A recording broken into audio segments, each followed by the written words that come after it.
Sounds good. And welcome back to Wrestling Mindset. Today we have with us the great Tyler Hubert, the coach of Grand Ledge Youth Wrestling. Tyler, thanks for joining us. Really appreciate having me on, Gene. Absolutely. Absolutely. So talk about your wrestling club. When did you guys get started and how did it grow?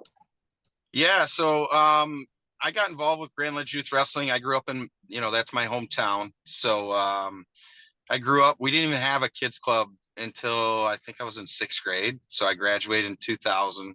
And then the kids club kind of grew for a while. And then I went off after wrestling at the high school level to Central Michigan, wrestled up there with just an unbelievable group of guys and Coach Borelli.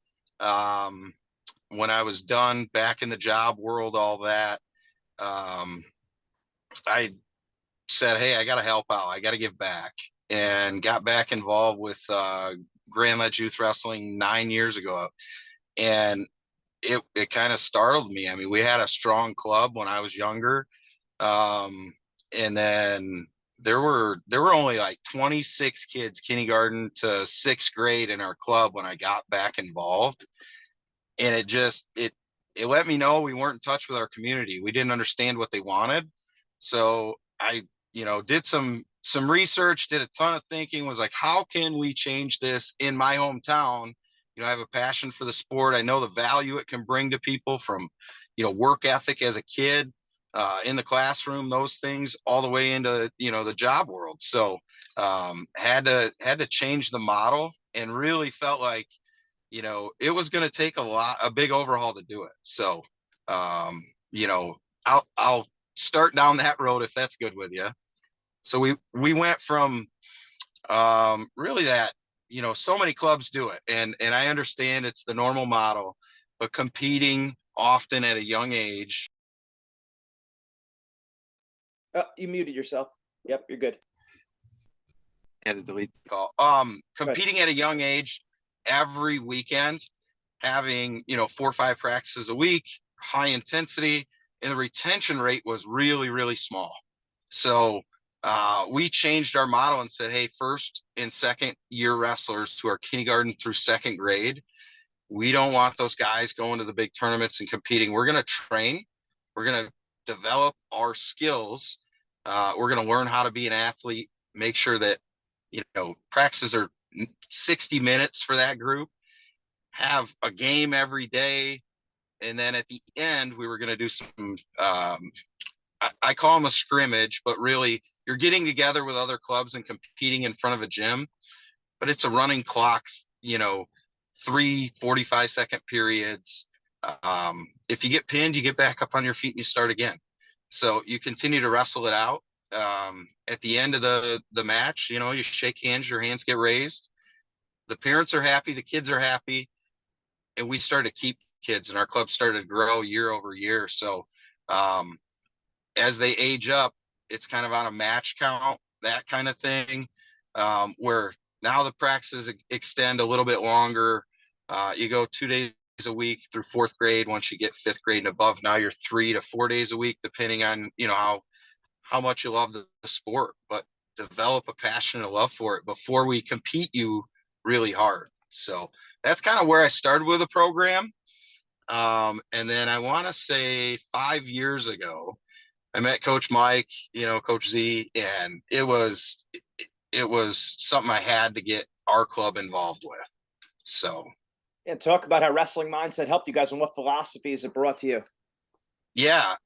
So the kids were starting to compete that had been in our club a little bit, but they didn't know how to manage their emotions. So how many parents can go, oh my gosh, we've seen it with our, son, daughter. There's just that emotional dump is really tough to manage. So when we got involved with Wrestling Mindset, I had a club full of 3rd through 6th graders that were attending the meetings, and we would have 45 kids at times. They were getting that mass message, and then we were trying to drive it home individually. I know Gene and I have talked, there's some other options out there now, which I'm super excited about. I know we're going to have kids that have unbelievable growth by having a personalized coach. But Wrestling Mindset, as we started, kids started to understand what they needed out of a warm up. And it wasn't 45 minutes of pacing. It was, hey, what does a warm up really entail? Right. And they were getting it done in 3 to 5 minutes maximum. Most of the time, it was kind of that under 2 minutes ready to go. Once we started competing, hey, what are we focusing on? Are we trying to focus on, are we winning and losing? Or are we just saying, was I aggressive and relentless? Did I fear losing or making mistakes? You know, was I grateful for the opportunity to compete? And then what am I missing? Doggone it. I'm on the spot. I never ever give up. Yeah. So when they started thinking about that instead of the result, you could see the anxiety leave kids. They went from crying, nervous to be out there to there were no more tears. There were no more, I don't know.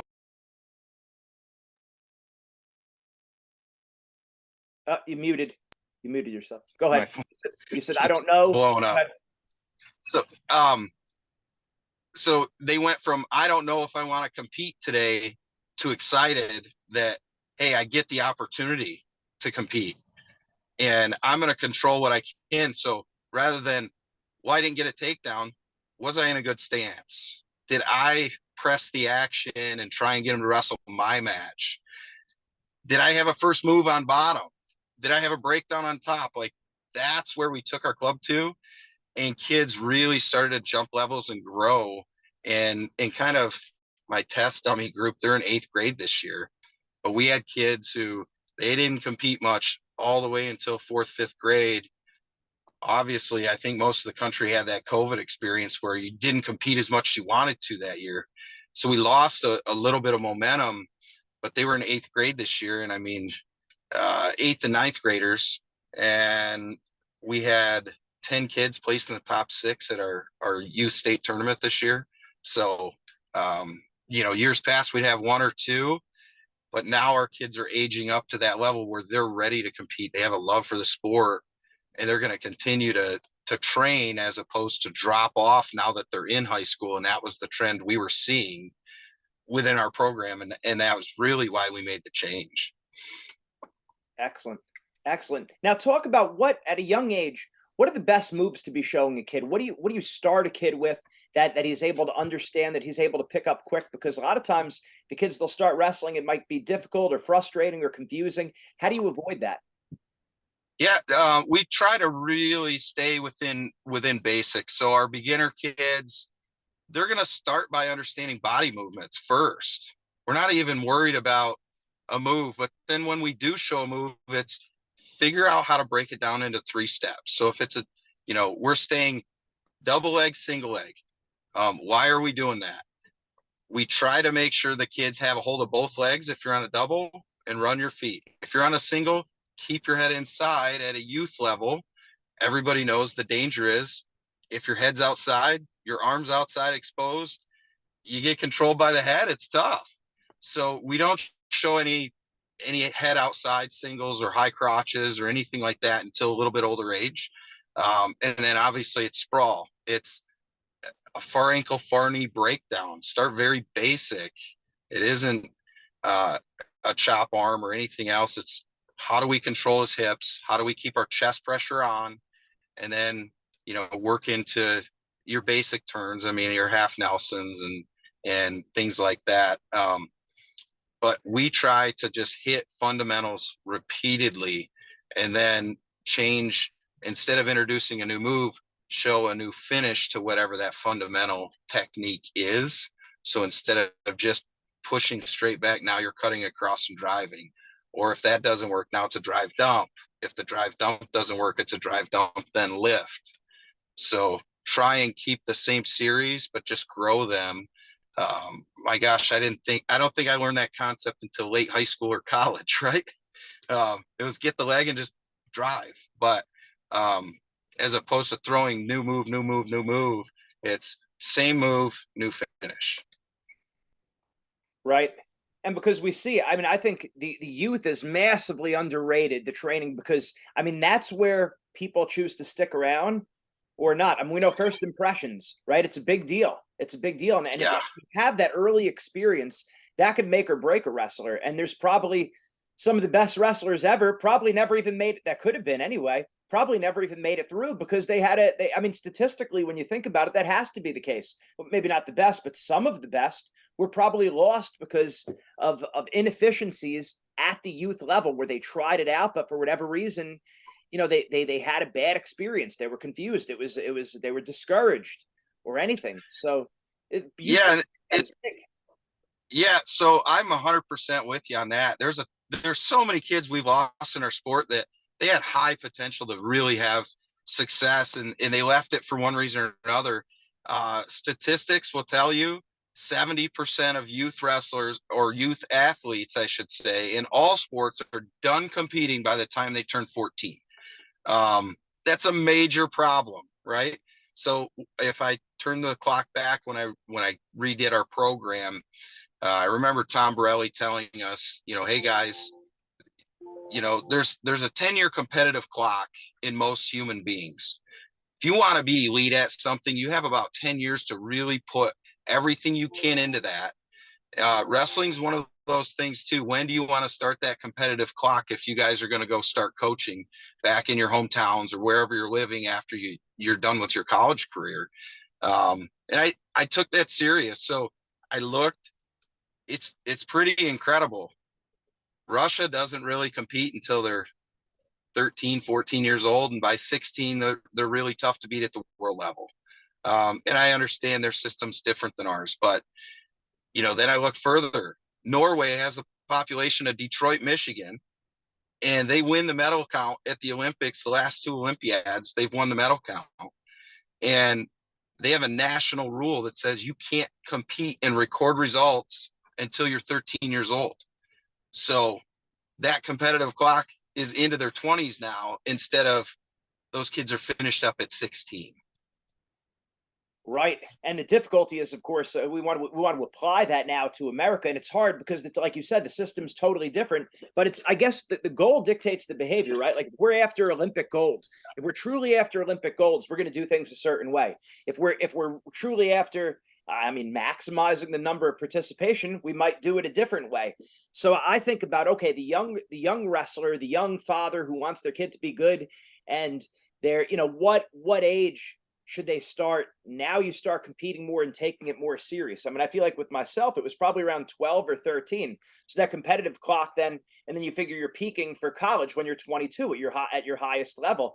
But then again, Right. you're also trying to, I mean, let's face it, there's no pro wrestling. So the Oh, goal of wrestling is to use wrestling as a vehicle to get you, I mean, or this is my thought anyway, maybe everyone's is different. Use wrestling to get yourself in the best school possible. So it's like you got to be good kind of by your sophomore, junior year of high school if you want those top tier colleges looking at you. I don't know. I don't yeah. know the answer. I'm with you, and it's a complicated thing to think about. What's best for your program in particular. I know ours. We now have regularly 118 to 120 athletes from kindergarten to sixth grade within our program. Our eighth grade class, I think we just had 24 kids on our middle school wrestling. No, we had 27 kids. 20 of them were eighth grade. Again, that COVID group kind of, fifth, sixth grade. Now they're seventh graders. We lost some momentum. We got to find those kids and bring them back. But we're definitely excited to see what we can get done with this group of kids as they come up to the high school age. And then we'll have examples of kids who went through our program, did things the way we asked, and hopefully they continue to mature on the path they have been. I can't express how important, though, having at least some baseline understanding of how important your mind is, no matter your sport. And the kids, they really do put some extra thought into things, but it's not adding stress. It's what can I control thought, instead of, hey, I can't control what my opponent, his history and what tournaments he's wrestled in. I can't control what the official is going to determine. I can control what I do, and if we really focus on that and block out the extra noise, our performances are just so much more consistent. Absolutely.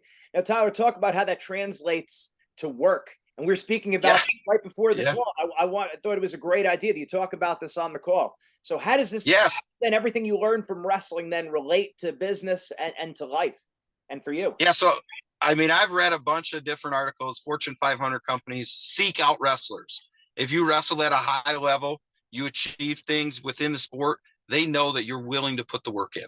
All right. It's not a secret anymore. I think it was for years. Companies now openly say, hey, can we recruit wrestlers? How do we get them to work for us?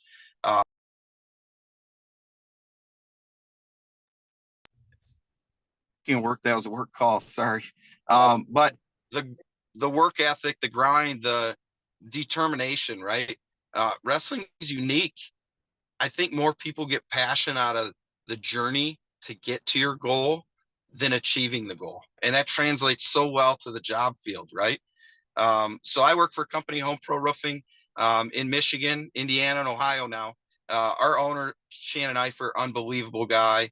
He wants wrestlers to have opportunity to have high success, and really, he only hires wrestlers to do what we do because he knows the work ethic, the commitment to what we're doing, and the passion. And you got to be a little bit, nuts at times, right? You're climbing roofs and you're looking at things, but you know, not having a ton of fear, but also within reason. You're not taking unneeded risks. So, but yeah, a great company. If you're in Michigan, Indiana, Ohio, look us up. If you need a roof, wrestling family always takes care of the wrestling family.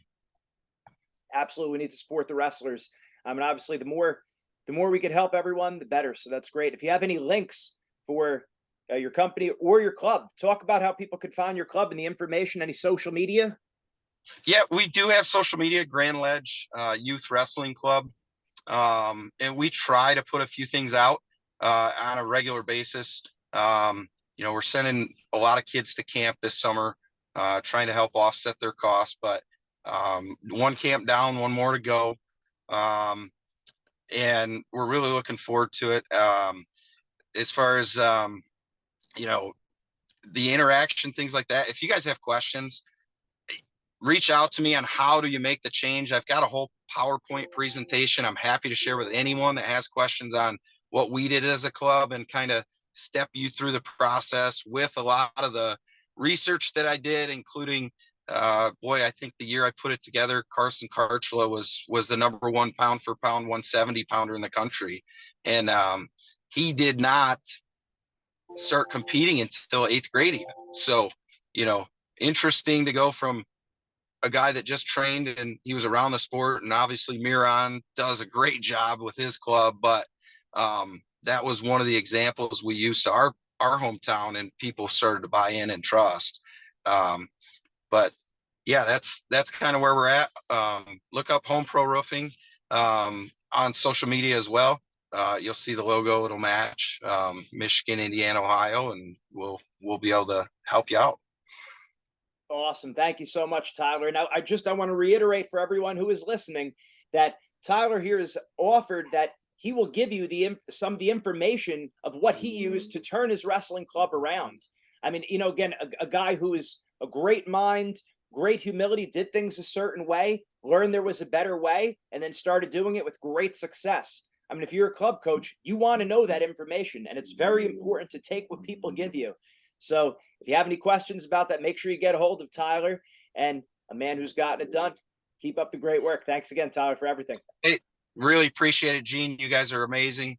Can't wait to have some kids working with you individually coming up, and really seeing what goals they can start achieving as now kind of that clock starts to matter in my mind. So excited to see the progress.